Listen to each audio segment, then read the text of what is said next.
You know, there comes a moment in your life when you have to make a choice that goes against everything you've been taught, a choice that feels wrong at first, but is actually the most loving thing you can do, not just for yourself, but for others too. That choice is learning when not to help. I know what you're thinking. You've been raised to believe that helping others is always the right thing to do. Your parents told you to be kind. Your teachers told you to be generous. Your religion probably told you to turn the other cheek and give until it hurts. And there's truth in all of that. There's beauty in all of that. But here's what they didn't tell you. There are people in this world who will take your kindness and use it as a weapon against you. There are people who will drain every ounce of energy from your body, steal every moment of peace from your mind, and leave you empty, exhausted, and wondering what happened to your life. Today I'm going to talk to you about 6 types of people that you must not help. Not because you're cruel, not because you lack compassion, but because helping them is actually hurting them, and it's destroying you in the process. This is about understanding the difference between genuine help and enabling destruction. This is about learning to say no with love. This is about protecting your energy so you can give it to the people who truly need it and will use it to grow. The first dangerous person you must not help is the professional victim. You know this person. They're in your life right now. They're the ones who always have a problem, always have a crisis, always have a reason why life isn't working out for them. And here's the thing. When you first meet them, you feel sorry for them. You want to help. You think, if I just give them a little support, a little money, a little time, they'll get back on their feet. But months turn into years and nothing changes. The problems just shift. The crises just multiply. The reasons just get more elaborate. The professional victim has made suffering their identity. They've built their entire sense of self around being the person things happen to. They're not living life, they're enduring it. And they need an audience for their suffering. That's where you come in. Every time you rush to their rescue, every time you solve their problem, every time you give them money or time or emotional energy, you're giving them what they really want, which isn't a solution. What they want is validation that they are indeed victims, that life is indeed happening to them, that they have no power and no responsibility. You see, the professional victim has a story, and your help keeps that story alive. The story goes something like this. I'm a good person, but the world is against me. People are against me. Circumstances are against me. If only things were different, if only people would help me more, if only I had what others have, then I could be happy. Then I could succeed. Then I could live the life I deserve. But right now, right here, I'm stuck, I'm powerless, I'm the victim. When you help the professional victim, you become a supporting character in their drama. You confirm their belief that they need rescuing. You reinforce their sense of powerlessness. And here's the cruel irony. The more you help, the more helpless they become. Because every time you solve a problem for them, you send a message, you're right, you can't do this on your own. You're right, you need someone else to fix your life. You're right, you have no power. Real help, true help, compassionate help looks completely different. Real help says, I believe in your strength. I believe in your ability to handle this. I'm not going to rescue you because you don't need rescuing. You need to remember who you are. You need to reclaim your power. You need to take responsibility for your life. And I'll stand beside you while you do that, but I won't do it for you. The professional victim doesn't want to hear this. They'll get angry. They'll accuse you of being cold, of not caring, of abandoning them in their time of need. They'll find someone else who will play the rescuer role. And that's okay. That's their path. Your path is to preserve your energy for those who are genuinely ready to help themselves. The second dangerous person you must not help is the energy vampire. This person is different from the professional victim, though sometimes they overlap. The energy vampire doesn't necessarily present themselves as helpless. They might be successful, charming, even inspiring at first glance. But here's how you know you're dealing with an energy vampire. After spending time with them, you feel exhausted, drained, empty, like someone reached inside you and pulled out your life force. Energy vampires feed on your attention, your emotions, your reactions. They create drama not because they're victims, but because drama gives them energy. They pull it right out of you. They'll call you with emergencies that aren't really emergencies. They'll engage you in conflicts that don't need to exist. They'll dump their emotional garbage on you and walk away feeling lighter while you're left carrying the weight. Here's the thing about energy vampires. They're unconscious.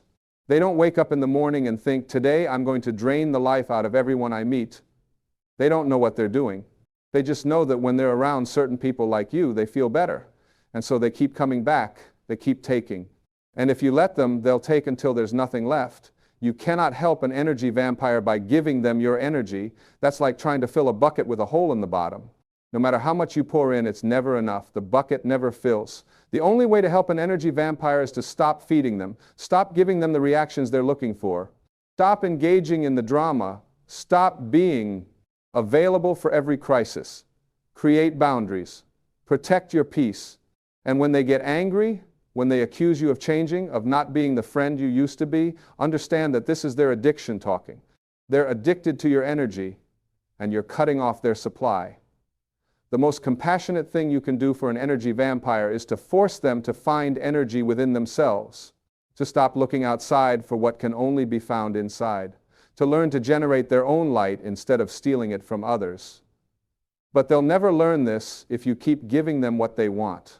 The third dangerous person you must not help is the chronic blamer. This person has a special talent for making everything someone else's fault. Their marriage failed because of their spouse. Their career tanked because of their boss. Their health is poor because of their doctor. Their finances are a mess because of the economy. They are never, ever responsible for anything that goes wrong in their life. The chronic blamer is trapped in a prison of their own making, but they can't see the bars. They can't see that the key to their freedom is in their own pocket. They're so busy pointing fingers that they never look in the mirror. And when you try to help them, when you try to offer solutions or suggestions, they have a reason why it won't work.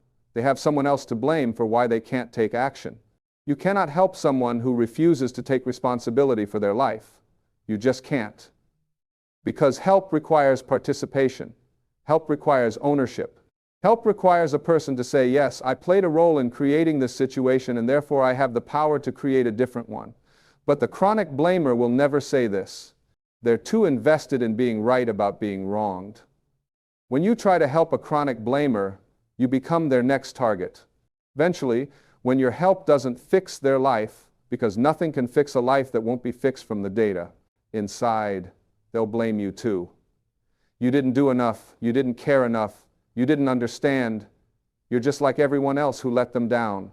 And round it goes. The most loving thing you can do for a chronic blamer is to refuse to participate in their blame game.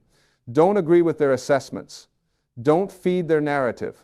Don't let them use you as a dumping ground for their resentment. Instead, gently reflect back to them. What's your part in this? What could you have done differently? What can you control moving forward? Most won't want to hear it. Most will walk away, and that's okay. Your job isn't to force people into awareness. Your job is to maintain your own. The fourth dangerous person you must not help is the perpetual user. This person sees relationships as transactions. They see people as resources. They see you as a means to an end. They're nice when they need something. They're charming when they want something. But when you need them, they're nowhere to be found. They're busy. They're unavailable. They're dealing with their own stuff. The perpetual user has developed a sophisticated strategy for getting their needs met without ever giving anything in return. They know how to make you feel special when they want your help. They know how to make you feel guilty if you hesitate. They know exactly which buttons to push and which strings to pull. And if you're a naturally giving person, if you're someone who finds meaning in helping others, you're the perfect target. Here's what happens when you help a perpetual user. You teach them that using people works. You teach them that they can take without giving. You teach them that relationships are one-way streets. And you teach yourself that your value lies in what you can do for others, not in who you are. This is dangerous for both of you. The perpetual user needs to learn that real relationships are based on mutual respect, mutual care, mutual giving. They need to learn that people aren't tools to be picked up when needed and discarded when not. They need to learn empathy, reciprocity, genuine connection. But they'll never learn these things if you keep allowing them to use you. Stopping your help to a perpetual user feels harsh.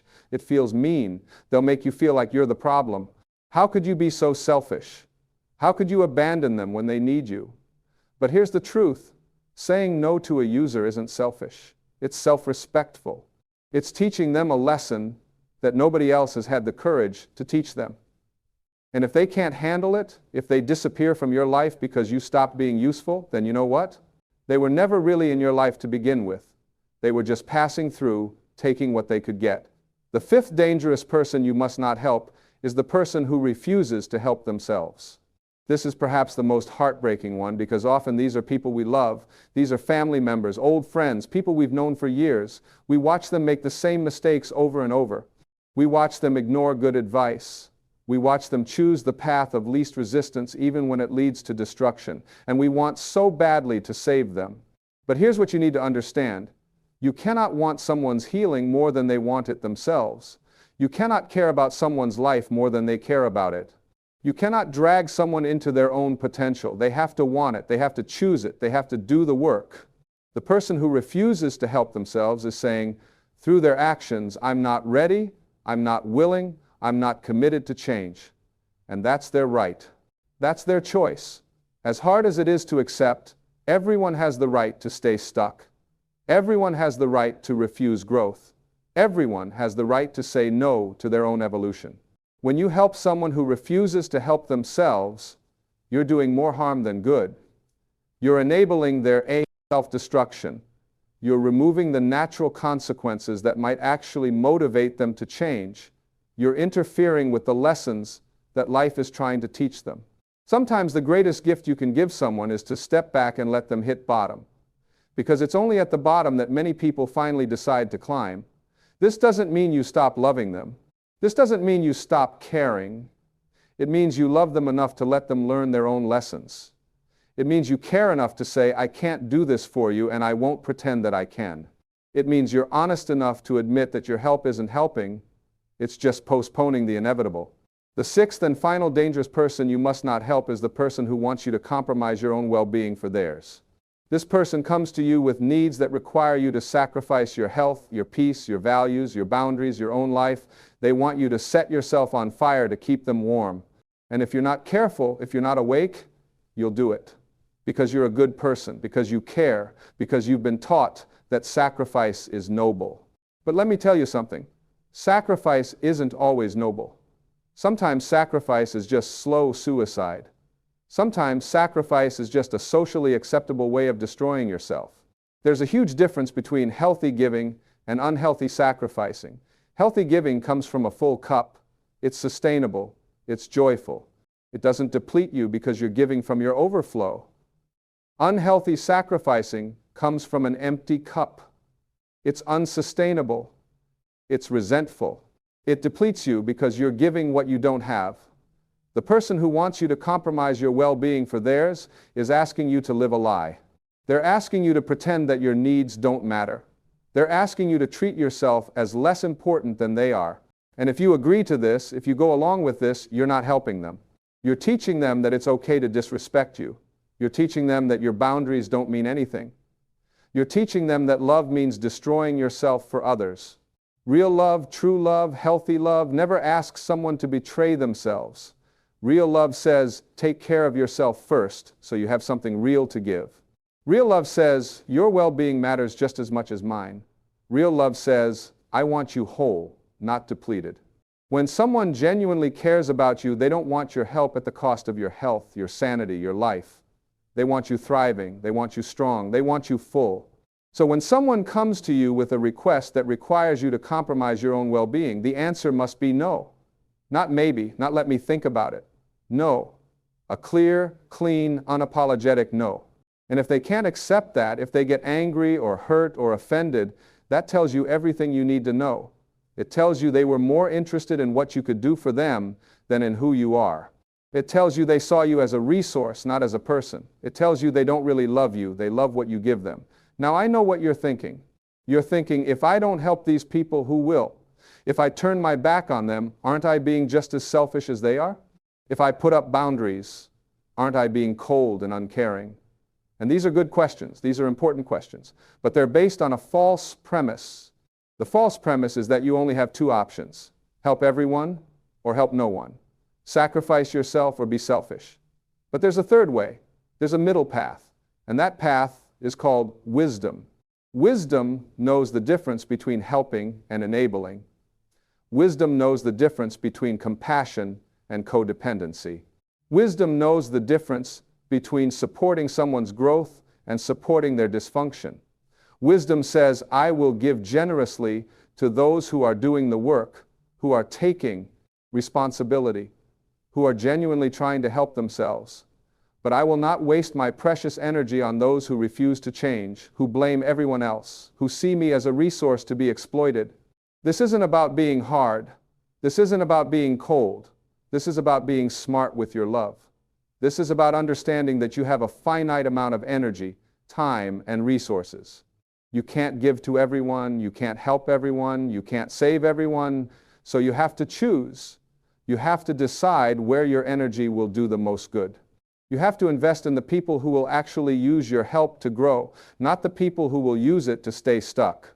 Think about it this way. If you had $100 to give to charity, would you give it to an organization that was well-run, effective, making a real difference in the world? Or would you give it to an organization that was corrupt, wasteful, making no real impact? The choice is obvious, right? You'd give to the organization that would use your money well. The same principle applies to your energy, your time, your help. Give it to the people who will use it well. Give it to the people who are ready. Give it to the people who are willing. Give it to the people who respect it. And what about those 6 dangerous people? What happens to them if you don't help? Well, here's the beautiful truth. They'll either figure it out on their own, or they'll find someone else to use, or they'll hit bottom and finally wake up. Either way, it's not your responsibility. You are not responsible for other people's lives. You are not responsible for other people's choices. You are not responsible for other people's happiness. You are responsible for your own life, your own choices, your own happiness. And when you take full responsibility for yourself, when you stop trying to save everyone else, something magical happens. You become a beacon of light. You become an example of what's possible. You become proof that people can thrive when they take responsibility for their own lives. The professional victim sees you thriving and thinks, maybe I don't have to be a victim. Maybe I can take charge of my life too. The energy vampire sees you with strong boundaries and thinks, maybe I need to generate my own energy. Maybe I need to stop feeding off others. The chronic blamer sees you taking responsibility and thinks, maybe I've been wrong. Maybe I do have power here. The perpetual user sees you refusing to be used and thinks, maybe I need to learn to give as well as take.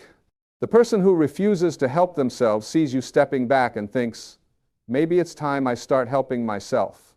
And the person who wanted you to compromise your well-being sees you honoring yourself and thinks, maybe I need to honor others too. You see, sometimes the most powerful help you can give someone is to stop helping them.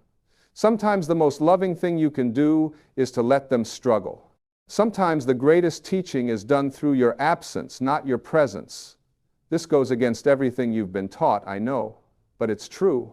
And if you can accept this truth, if you can integrate this truth, if you can live this truth, your life will transform. You'll stop feeling drained all the time. You'll stop feeling resentful about all you give and how little you get back. You'll stop feeling like a doormat that everyone walks on. Instead, you'll feel energized. You'll feel empowered. You'll feel like yourself again.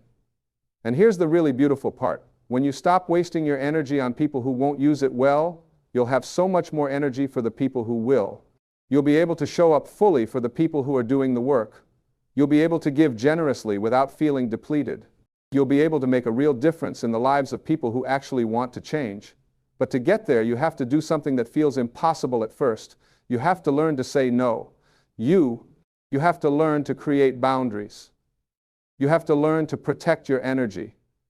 And most importantly, you have to learn to live with the discomfort of other people's disappointment in you.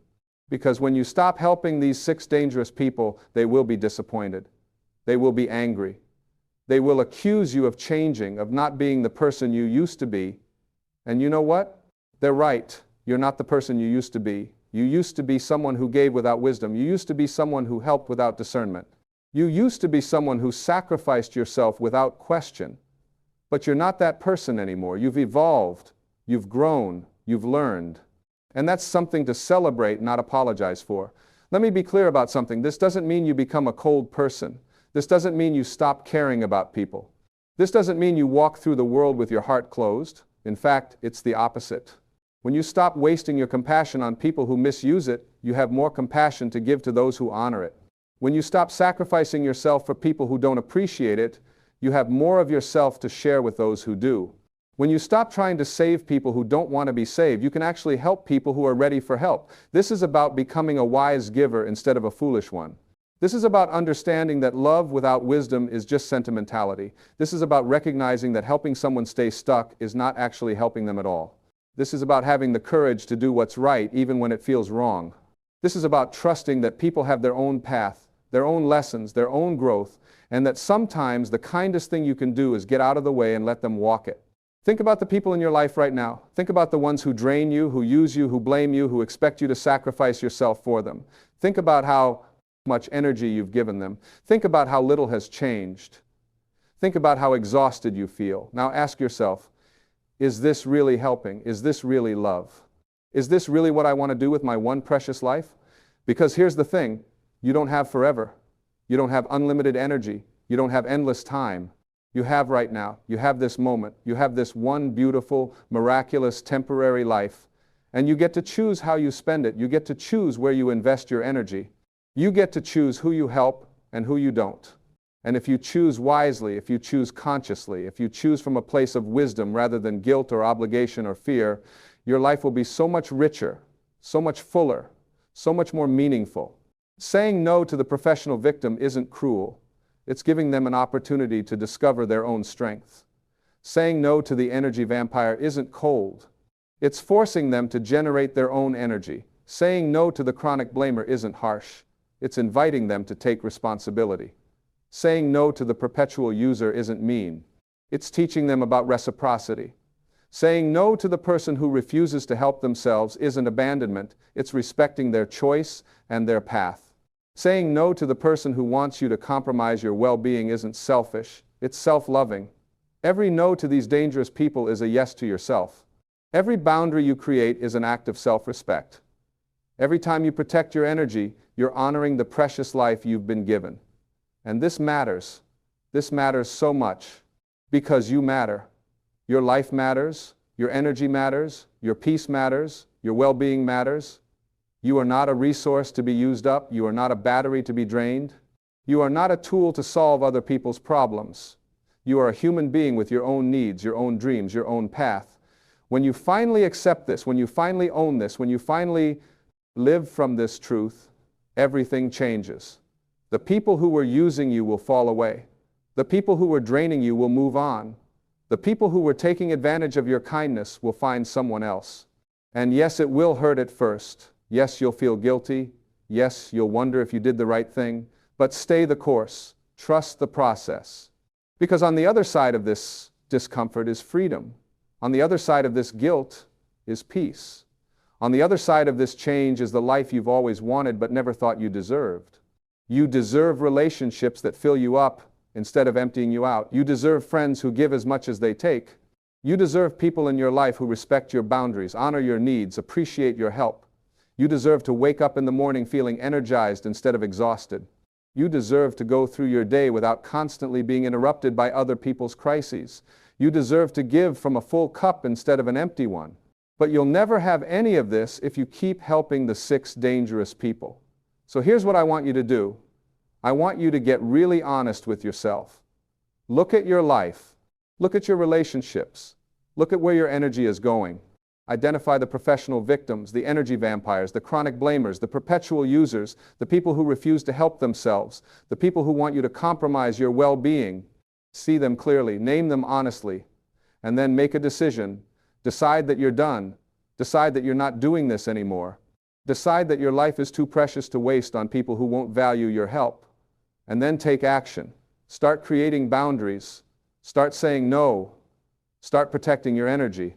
And when people push back, when they get upset, when they accuse you of changing, stay strong, stay clear, stay committed to your own well-being. Because this is your life. This is your one shot. This is your opportunity to live in a way that honors who you are and what you're here to do. Don't waste it trying to save people who don't want to be saved. Don't sacrifice it for people who wouldn't do the same for you. Don't give it away to people who don't value it. Instead, invest your precious energy in people who are ready to receive it. Give your time to people who will use it to grow.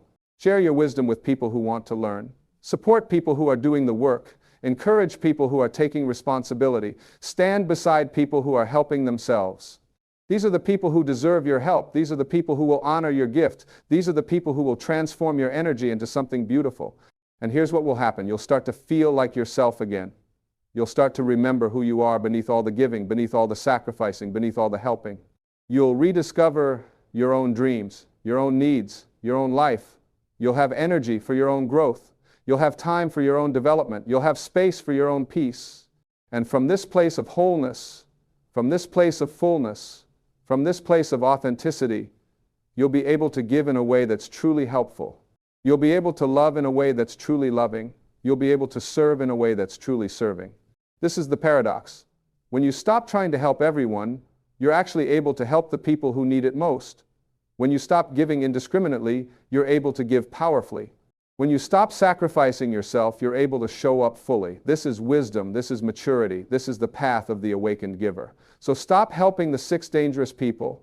Stop enabling the professional victim. Stop feeding the energy vampire. Stop participating with the chronic blamer. Stop allowing the perpetual user. Stop rescuing the person who refuses to help themselves.